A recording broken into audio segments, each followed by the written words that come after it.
खबर है में खुश आमदीद। मेरे साथ हैं जनाब आरिफ हमीद भट्टी साहब और जनाब ताहिर मलिक साहब। नाज़रीन, आज की खबरें, वफाक और सूबे क्या क्या कोरोना पर यकसां पॉलिसी इख्तियार कर सकेंगे। सुप्रीम कोर्ट ने आज बहुत ज़्यादा सवाल उठा दिए और इस पॉलिसी की यकसानियत पर भी सवाल उठा दिए इस हवाले से। और फिर साथ उन्होंने ये भी कहा कि ये ज़कात और सदक़े के पैसों का क्या मामला है, क्या ज़कात और सदक़े के पैसों पे इतनी मोटी मोटी तनख्वाहें ली जा सकती हैं या नहीं, और फिर इनकी पॉलिसी वफाक की क्या है। क्या बाज़ लोगों की राय ऐसे लगता है पॉलिसी क्या है, हमें सिर्फ इतला दी जाती है आज इतने मर गए हैं, इतने लोगों को लग गया है, कुछ हम करने के अहल हैं या नहीं, इस पर हम बात करेंगे। इसके साथ साथ भट्टी साहब आपसे स्टोरी लेंगे। शहबाज शरीफ साहब नैब में बिल आखिर पेश हो गए, मगर अंदर क्या कहानियाँ हुई, अंदर की क्या कहानी थी, क्या स्टोरीज़ हैं, वो हम आपके साथ शेयर करेंगे। और फिर जहांगीर तरीन फिरदौस आशिक़वान साहिबा जो है, जो अब आजकल वज़ीर आज़म से कुछ दूरी हो गई उनकी, और क्या वो कोई मसला क्रिएट कर सकते हैं या नहीं कर सकते, भट्टी साहब हम इस पर बात करेंगे। मगर पहले तो आपकी तरफ भट्टी साहब मैं आता हूँ।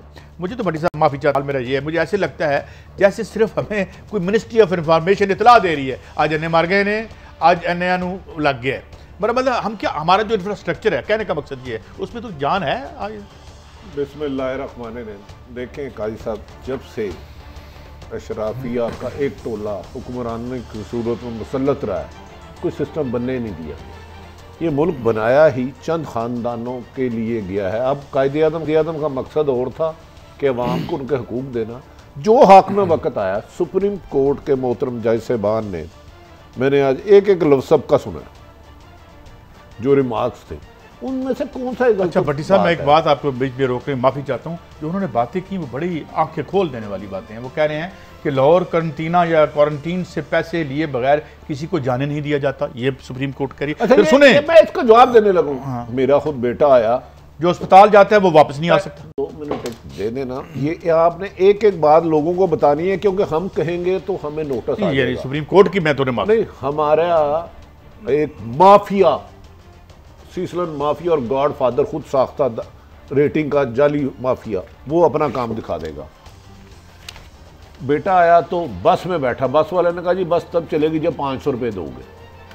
जहाज से उतरा जब जब उतरा होटल ले जाने के लिए, और उसी तरह उधर जो लूट मार हुई, तो अल्लाह का शुक्र है यार, लाहौर के एयरपोर्ट से लाहौर के होटल में जाने, इस्लामाबाद का एयरपोर्ट था और इस्लामाबाद के होटल एयरपोर्ट से उतरे 2 घंटे उन्होंने बस पे जलील किया।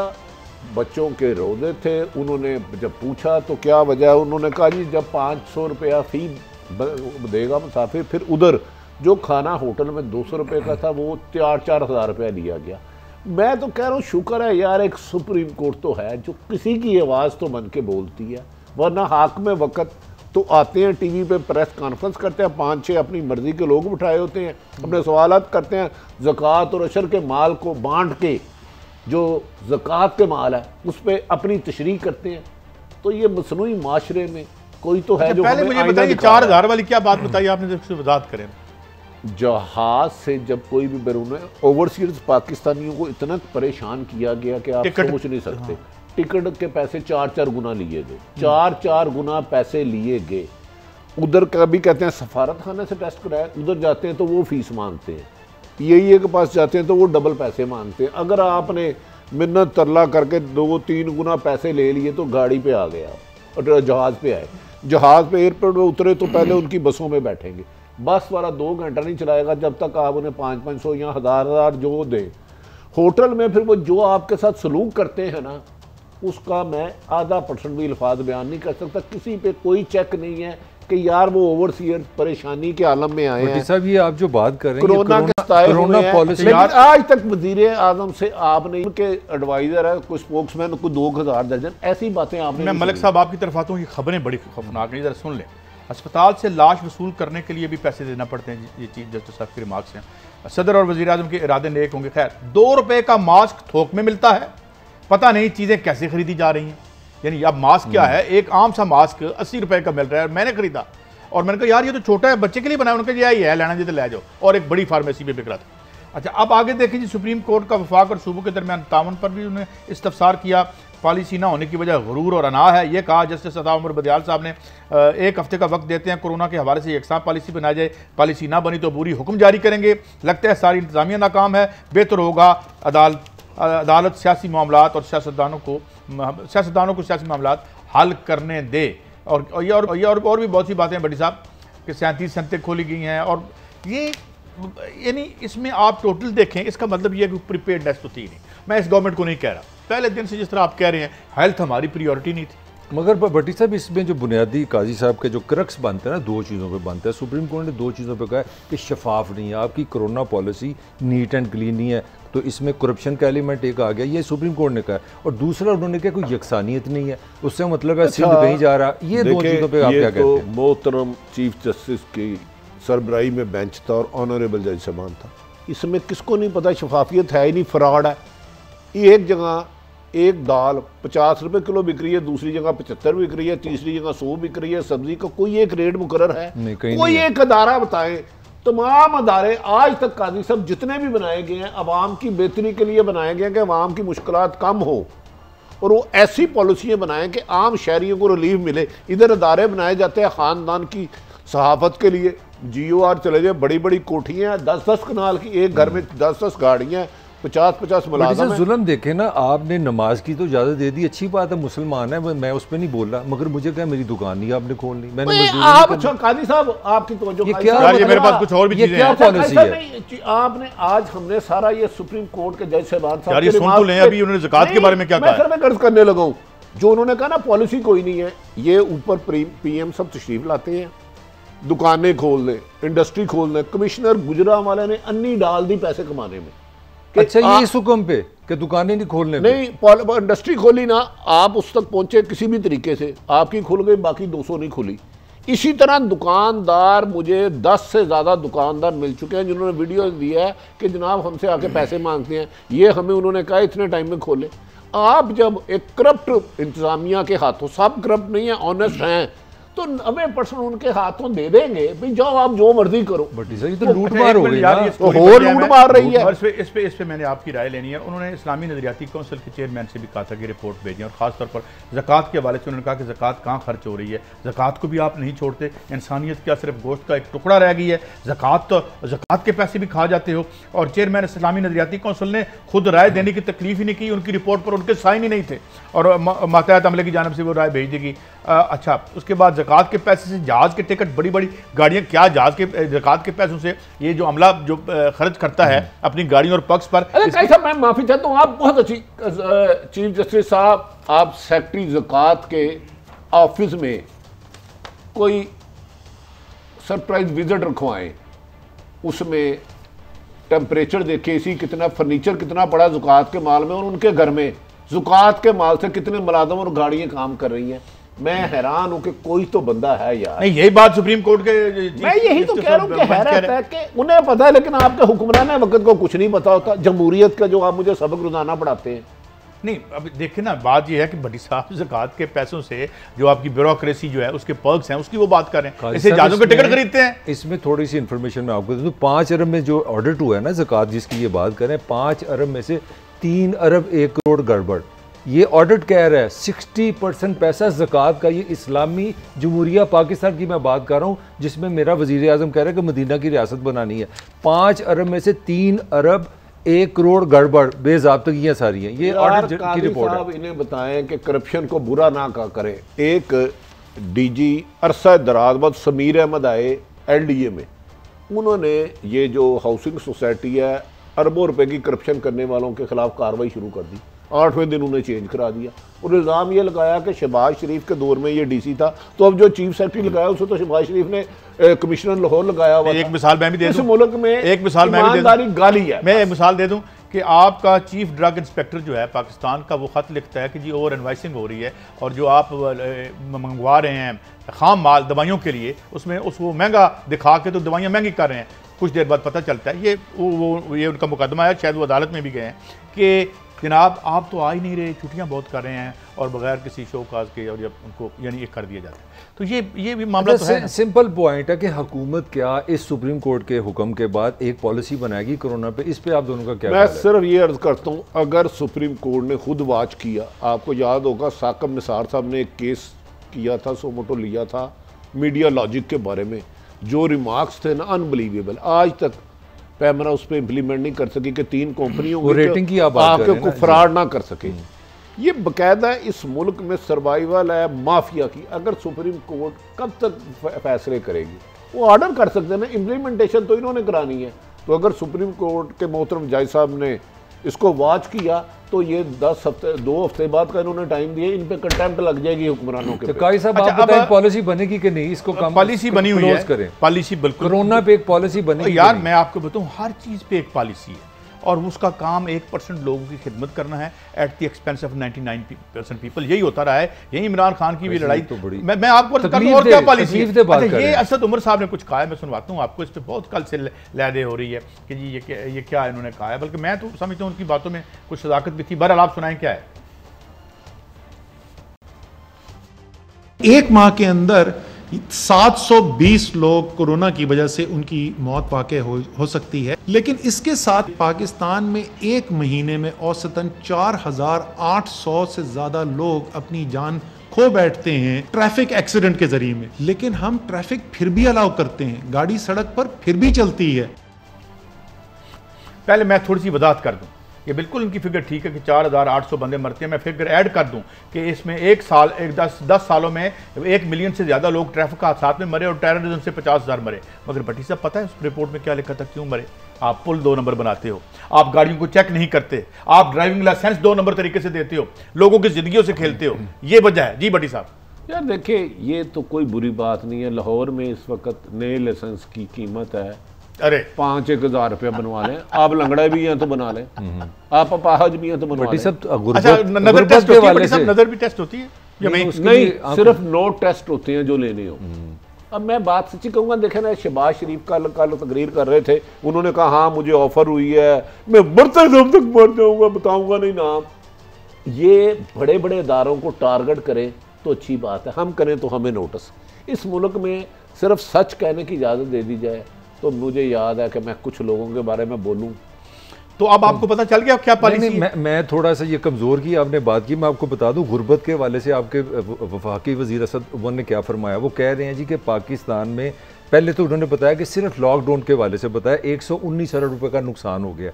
और उनके कहने से अगर आप मैं बताऊं तो दिमाग फट जाएगा, 1 करोड़ 80 लाख लोग बेरोजगार हो गए। 1 करोड़ 80 लाख बेरोजगार होंगे तो उनके मुताबिक 7 करोड़ लोग गुर्बत से नीचे चले जाएंगे। ये जो कोरोना ने गुर्बत पे आप पे ये नहीं ऐड अप हो जाएंगे ना, पहले 5 करोड़ बनाए हुए थे, अब 2 करोड़। वो कह रहे हैं 10 लाख छोटे जो इदारे हैं वो बंद हो जाएंगे। अभी जो डाटा फर्दर है उसमें है 20% आपकी जो ऑटो इंडस्ट्री है। एडवोकेटिंग कि जी स्मार्ट लॉकडाउन करें या लॉकडाउन ना करें, वो बाद में हम बात कर रहे हैं जो फैक्ट बता रहे हैं। इसका मैं इलाज देता हूँ। उनसे बड़ा मिनिस्टर नुकड़े में जो कोठियां ना उनसे ले ले, उन्हें कल्टस दे असद उमर साहब को। जिस मुल्क में 1 करोड़ 80 लाख लोगों की बेरोजगार होने की आप नवीद सुना रहे हैं, उस मुल्क के वजीर महलों में रहते हैं, उस मुल्क का पीएम एकड़ों के उतर पीएम हाउस पीएम सेक्रेटरी इस्तेमाल करते हैं, उस मुल्क का पीएम लाहौर से इस्लामाबाद से लाहौर आता है तो जहाज पर तशरीफ लाते हैं, चार्टर्ड प्लेन में, फिर हेलीकॉप्टर से गवर्नर हो जाते हैं, अपने अखराजात भी कम करें।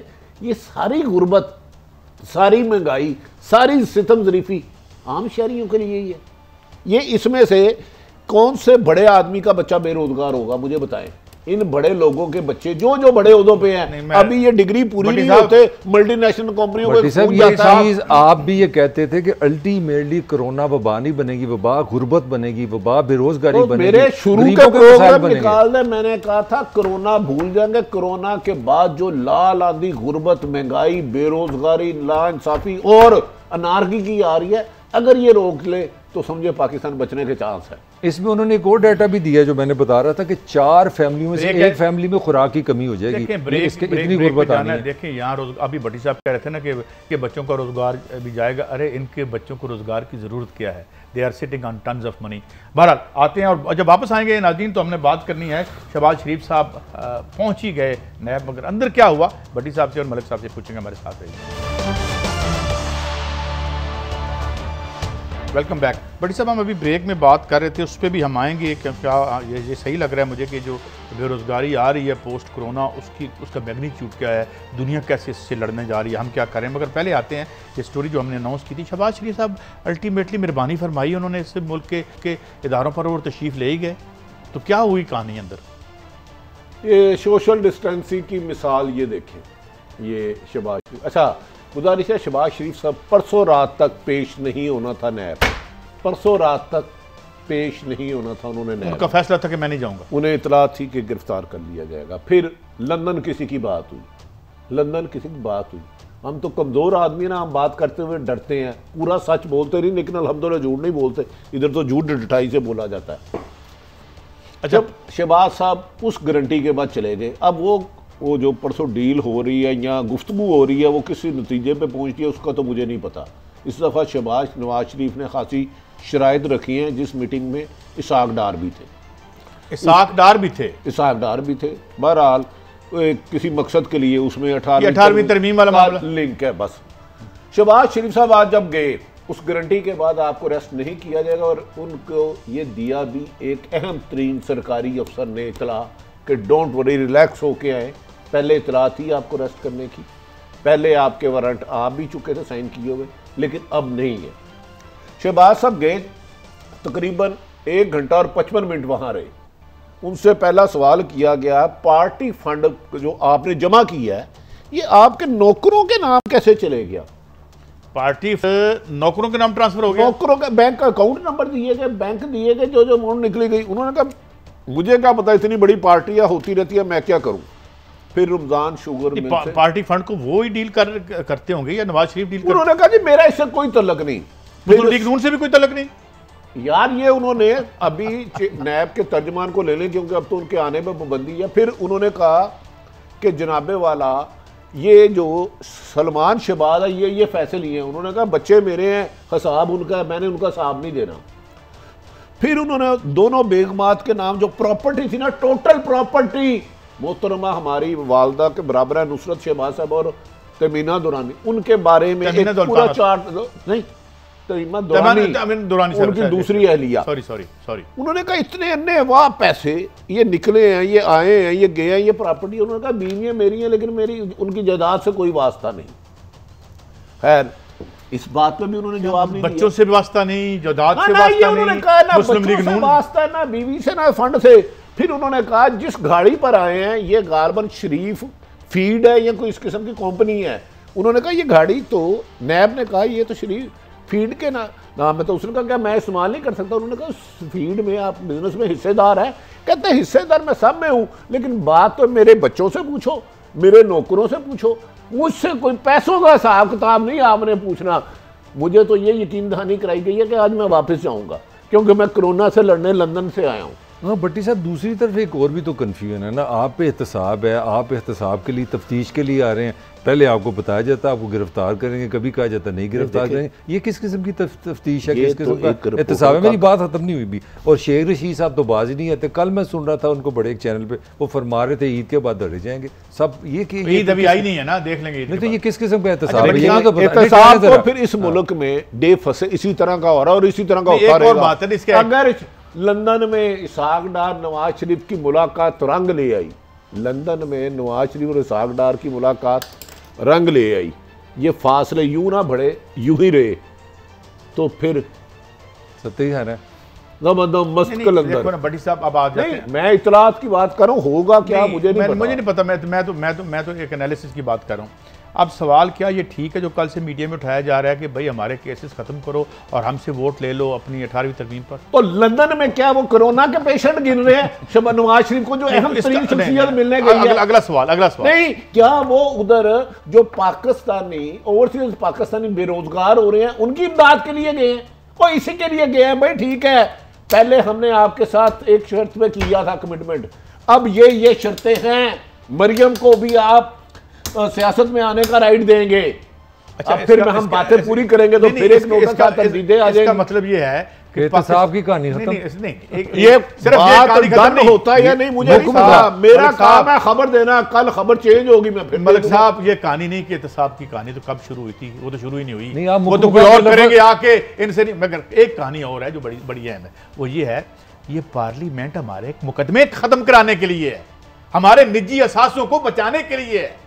ये हमारी जो 2 पार्लिमान है मुकद्दस, जिनके लिए हम जाने देते रहे हैं, लोग फांसी चढ़ते रहे हैं, आग लगाते रहे हैं, वो एक खानदान के असासों के बचाव का जरिया है। तो ये नया पाकिस्तान यार छोड़े ना, नया पाकिस्तान को छोड़े, तो पहले पुराने पाकिस्तान को तो भुगते ना, आईना तो देख लेना पहले, अपना आईना तो देख लेना, इनको भी देख लेंगे। बात यह है कि अब ये असेंबली किस लिए है और आईनी तरामीम किस लिए है, सानू छड़ दो। ये अजीम मकासद है जो इस अजीम शराफिया ने इन अजीम इदारों को 18वीं तरमीम आपने गालबन 2018 में 10 में की, जरदारी साहब सारी जमातों को बुलाई, उसमें सारा कुछ हासिल कर लिया। एक को कहा कि जी आप KPK का नाम रख लें, नसीम अली खान वगैरह को, शाह महमूद कुरैशी तरमीम बनाने वालों में नवाज शरीफ साहब को कहा ठीक है जी आप तीसरी दफा वज़ीर आज़म बन जाए, आपके असम्बलियों में कानून साजी आपकी बेहतरी के लिए और 1 करोड़ 80 लाख लोगों की बेरोजगारी को बचाने के लिए नहीं की जाती, चंद बड़ी शराफिया को बचाने के लिए कानून साजी की जाती है कि आने वाले 10 सालों बाद भी कोई वो फराड करें तो कानून की गिरफ्त से पीछे बस हम अब द लॉ हैं, बात और कुछ नहीं है। भट्टी साहब क्या ये कुछ CV पेश कर रहे हैं? क्या अच्छा अब 2 मिनट है, आप दोनों ने 2 मिनट देना।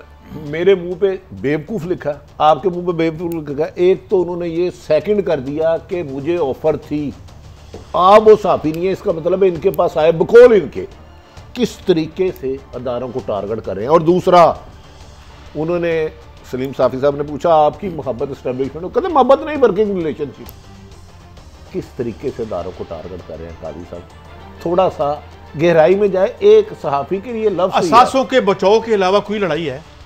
मैं कहता हूं असासों के बचाव की लड़ाई है और इक़्तिदार में आने की लड़ाई है। और एक बात मेरी जो इतला है, इमरान खान साहब ने फिर कह दिया कि मैंने इन किसी चोर डाकू को NRO नहीं देना। अगर वो कल को मुनरफ हो जाते हैं मुझे ना कहना, क्योंकि मुझे एक बंदा कह रहा था जी आपने तो कहा था इमरान खान साहब कभी इलेक्टेबल की तरफ नहीं जाएंगे। मैं क्या पहले उनके बयानात निकाल के दे देता हूँ भाई। फिर मैंने उस PTI के पुराने दोस्त को भेजे, मैं क्या वो चले गए, हमने कह दिया चले गए।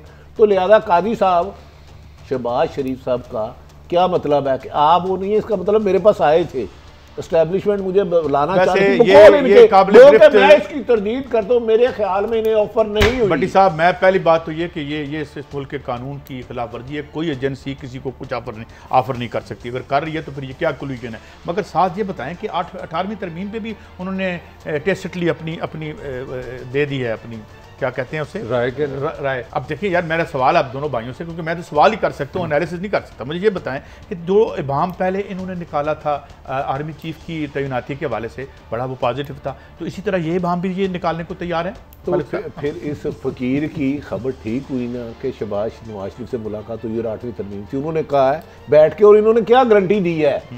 अगर इनकी बात अब मानी नहीं जाएगी, जो मेरे रिसोर्सेज कहते हैं, जो नवाज शरीफ मैं खबर देना सिर्फ एक खबर देके उन्होंने जो डिमांड दी है ना, उन्होंने कहा है ना सिर्फ हम और 1-2 और पीपल्स पार्टी के अलावा हम 1-2 और अपोजिशन की जमातें भी 18वीं तरमीम में आपके गैर मशरूत साथ देंगी, लेकिन हमें एहतसाब से आज़ाद कर दें, हमें सियासी एक्टिविटी करने की इजाज़त दे दे। नवाज शरीफ भी पाकिस्तान आना चाह रहे हैं, अगर इस शर्त पे कि उन्हें लाखों लोग रिसीव करने जाए तो उन्हें रोका नहीं जाएगा, जिस तरह पहले लाखों आ गए थे। अच्छा मैं भी एक आपको खबर बता दूं। खबर भट्टी साहब पता क्या है, इमरान खान उन लोगों की बात पे ज़्यादा काम कर रहे हैं जो कह रहे हैं कि यहाँ पर अगर कंप्रोमाइज़ होता है तो फिर PTI की जो सियासी साख है उसके पल्ले कुछ नहीं रहेगा, एक तीर से 2 शिकार खेले जाएंगे। और ये तो आप समझते हैं कि इमरान खान इतना बेवकूफ़ है कि वो अपने 22 साल का नैरेटिव इनके हवाले कर दे। अगर तो इमरान खान ने हुकूमत में रहना, अगर उसको वज़ीर आज़म बनने का शौक़ है तो ये फंदा है मेरे हिसाब से। मेरा कमेंट है, मेरा ख्याल है इमरान किसी सूरत ये डील की तरफ नहीं जाएगा। मेरा पॉलिटिकल सुसाइड हो सकता है। मेरी भी तला इमरान खान साहब ने कह दिया कि मैं इन लुटेरों को नहीं छोड़ूंगा, जो मेरी इन्फॉर्मेशन है करते हैं नहीं करते। मगर भट्टी साहब वो लुटेरों की उनको आदत है, आटे वाले भी खड़े हैं वहीं के, IPP वाले भी वहीं खड़े हैं। उन्होंने इस 18वीं तरमीम पे उनके कुछ किचन कैबिनेट के लोगों ने मुशावरत की, इसमें कुछ लोगों से ये नाराज भी थे इमरान खान साहब, लेकिन उन्होंने कहा मैं ये सौदेबाजी नहीं करूंगा। एक ब्रेक पे जाते हैं। बड़ा नाजुक ये निज़ाम है 2-4 लोगों के इधर उधर होने से, इसलिए मैं कहता हूँ ये भी बड़ी बात है इमरान खान की, अगर वो इस पर डट जाए कि हम एहतसाब को ख़त्म नहीं करेंगे। बहरहाल आते हैं एक ब्रेक के बाद और कुछ और ख़बरें हैं जिसमें जहांगीर तरीन साहब क्या कह रहे हैं, फिरदौस आशिक़वान साहब की क्या नाराज़गियाँ हैं, और एक और मामला भी हम डिस्कस करेंगे कि ये बेरोज़गारी का क्या इशू है, खुदा न खास्ता अगर ये आ रहा है तो। आते हैं ब्रेक के बाद।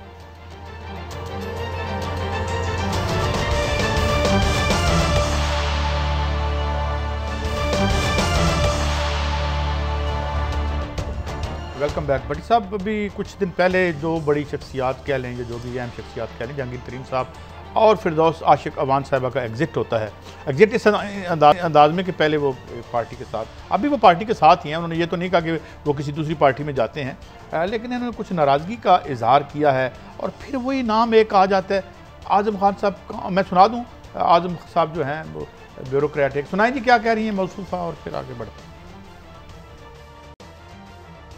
के अंदर एक जंग है, कोई एक दिन ऐसा नहीं था कि जिसमें मैं उन कांटों की स्टेज पे नहीं होती थी। एक वक्त में बहुत सारे इंफॉर्मेशन मिनिस्टर काम कर रहे थे। इस्तीफा मांगने का एक ब्यूरोक्रेट को नंबर 1 तो मेरे से इख्तियार नहीं कि आप आए जरा 2 मिनट हम बैठ के बात। Principal secretary to prime minister Azam Khan sahab, देखिए मैं हूँ एक सियासतदान, मैंने यहाँ पॉलिटिक्स करनी है। जिन लोगों को बुला के मुझसे पहले खामोशी से दफ्तर में, वो दुरानी साहब थे, वो आपके यूसुफ बेग मिर्जा साहब थे, वो ताहिर अली खान साहब थे, जिनको उस दफ्तर में बुला के इस्तीफे ले लिए गए और उन्होंने चूम भी नहीं की, चनाम भी नहीं किया और चुप करके खामोशी से इस्तीफे दिए और चले गए। कादी साहब 2 मिनट। फिरदौस आशिक अवान साहब वज़ीर आज़म पाकिस्तान की एक्स इंफॉर्मेशन एडवाइज़र है, उन्होंने कहा बुला के ज़बरदस्ती इस्तीफे ले लिए गए, ये जमहूरियत है।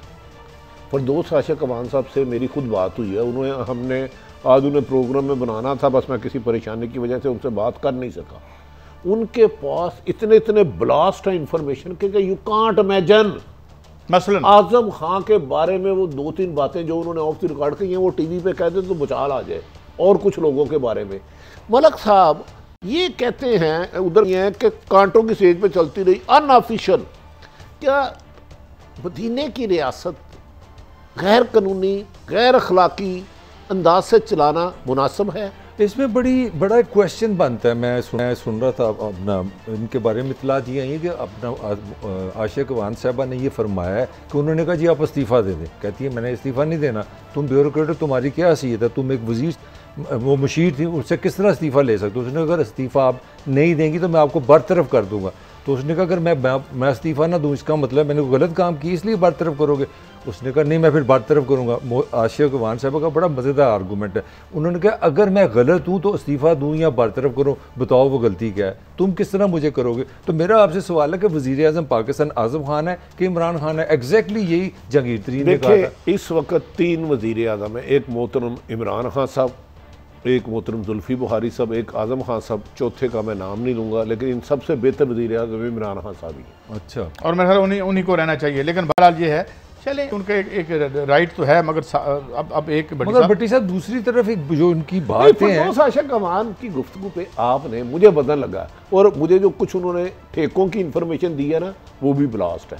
आप क्या कहते हैं इस पे? क्या वज़ीर आज़म इमरान खान साहब को इन्वेस्टिगेशन करानी चाहिए कि फिरदौस आशिक अवान जो इतने इंकशाफत कर रही हैं कि PM हाउस में इमरान खान की मर्जी के खिलाफ गन पॉइंट पे रिजाइन लिए जा रहे हैं या ज़बरदस्ती रिजाइन दिए जा रहे हैं, क्या वज़ीर आज़म इमरान खान साहब इसकी इन्वेस्टिगेशन कराएंगे? अदरवाइज अपोजिशन के इल्जाम। मैं आपको थोड़ी सी मैं यहाँ देखता हूँ कि एक बड़े आदमी हैं, उनको मैं दोबारा से आज कोट करूँ प्रोग्राम में, वो जिस तरह कहते हैं ना कि even at the risk of being repetitive, कि अभी खाकान अब्बासी साहब ने क्या कहा था कुछ अर्सा पहले कि जनाब अगर इस तरह से आपने बड़ी गहरी जाके तफ्तीश की, एसेट्स की, तो मुमकिन है आधे से ज़्यादा असम्बली अंदर हो। इमरान खान से क्या एक्सपेक्ट करते हैं? आजम खान के वाले से बड़ी मजेदार इंफॉर्मेशन है। जब ये इंटरव्यू दिया है ना मोहतरमा ने, तो खान साहब ने, इमरान खान साहब ने इनसे रब्ता किया। इसका मतलब है कि आपके पास जो खबरें हैं वो खबरें हैं खौफनाक है। मैं कहूँगा अच्छा दूसरा, रात पहले मेरी मोहतरमा फिरदौस अवान से उन्होंने कहा जी सुबह मैं 11 बजे प्रेस कॉन्फ्रेंस कर रही हूँ। वो उन्होंने जो बातें की, उन्होंने कहा ये आप टीवी में नहीं करेंगे। अनबिलीवेबल। मैंने काउंटर चेक किया, आधी से ज़्यादा ठीक थी। प्रेस कॉन्फ्रेंस से उन्हें ज़बरदस्ती रोक दिया गया। अब बताएं क्यों रोका गया, सिर्फ ये बताएं आप कादी साहब। हम भी जमहूरियत के अलमदार हैं, चलो एक छोटे से स्टूडेंट। भट्टी साहब आपकी बातें बड़ी अहम है, रोका गया मलिक साहब नहीं, उन्होंने मुझे कहा कि मैं सुबह 11 बजे कर रही हूं। मैंने अरशद शरीफ को कहा, अरशद शरीफ की भी इंफॉर्मेशन थी। वो बहुत समझदार और इन्वेस्टिगेटिव जर्नलिस्ट भट्टी साहब, उनसे पूछे। मुझे क्लोजिंग करा देगा। अब ये टीजर छोड़े जाते हैं कि उन्होंने क्यों रोका गया और क्या, बस कल इस पे बात करेंगे। अल्लाह हाफिज।